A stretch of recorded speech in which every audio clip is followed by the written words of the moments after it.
ശബരിമലയിൽ ഭക്തജന തിരക്ക് തുടരുന്നു. ഇന്ന് ഇതുവരെ 35,000-ഓളം ഭക്തർ ദർശനത്തിനെത്തി. അതേസമയം Devaswom board president K Jayakumar പ്രഖ്യാപിച്ച അന്നദാന സദ്യ പ്രതിസന്ധിയിൽ ബോർഡ് അംഗങ്ങളുടെ എതിർപ്പിനെ തുടർന്നാണ് ഇന്ന് അന്നദാന സദ്യ തുടങ്ങാൻ കഴിയാത്തത്.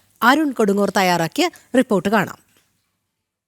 ശബരിമല സന്നിധാനത്ത് ഭക്തജന തിരക്ക് തുടരുകയാണ്. എന്തായാലും വരും മണിക്കൂറുകളിലും ഈ തിരക്ക് തുടരാനുള്ള ഒരു സാധ്യതയാണ് കാണുന്നത്. കാരണം കഴിഞ്ഞ ദിവസങ്ങളിലൊക്കെ തന്നെ ശനി ഞായർ ദിവസങ്ങളിലായിരുന്നു ഏറ്റവും കുറവ് തിരക്കുണ്ടായത്. അതായത് ഈ തീർത്ഥാടന കാലത്തെ ഏറ്റവും കുറഞ്ഞ തിരക്ക് എന്നത് ഞായറാഴ്ചയായിരുന്നു ഉണ്ടായിരുന്നത്. 65,000-ഓളം ഭക്തർ മാത്രമാണ് ഭഗവാനെ ദർശിക്കാനെത്തിയത്. പക്ഷേ ഇന്ന് കാര്യങ്ങളൊക്കെ തന്നെ മാറിയിരിക്കുന്നു. തിങ്കളാഴ്ച മുതൽ തന്നെ വലിയ രീതിയിലുള്ള ഒരു ഭക്തജന തിരക്ക് അനുഭവപ്പെട്ടുകൊണ്ടിരിക്കുന്നു. ഇന്നലെ 96,000-ലധികം ഭക്തരാണ് ഭഗവാനെ ദർശിക്കാനെത്തിയത്. എന്തായാലും ഇന്ന് ഇതുവരെ 40,000-ഓളം ഭക്തർ ഭഗവാനെ ദർശിക്കാനായി ഇവിടേക്ക് സന്നിധാനത്തേക്ക് ഭഗവാന്റെ സന്നിധിയിലേക്ക് എത്തിക്കൊണ്ട് ഇരിക്കുകയാണ്. ഏറ്റവും പ്രധാനപ്പെട്ട ഒരു കാര്യം, ഇന്ന് ദേവസ്വം ബോർഡിൻ്റെ പ്രസിഡന്റായി കെ ജയകുമാർ ചുമതലയേറ്റതിന് ശേഷം നടത്തിയ ഏറ്റവും വലിയൊരു പ്രഖ്യാപനം എന്നത് ഒരു അന്നദാന സദ്യ ഈ ശബരിമലയിലെത്തുന്ന ഭക്തർക്ക് കൊടുക്കുമെന്നായിരുന്നു പറഞ്ഞിരുന്നത്. പക്ഷേ അത് ഇന്ന് നടപ്പായിട്ടില്ല. അതിൽ ഏറ്റവും പ്രധാനപ്പെട്ടത് ഈ ബോർഡ് അംഗങ്ങളും ദേവസ്വം ബോർഡ് പ്രസിഡന്റും തമ്മിലുള്ള ഒരു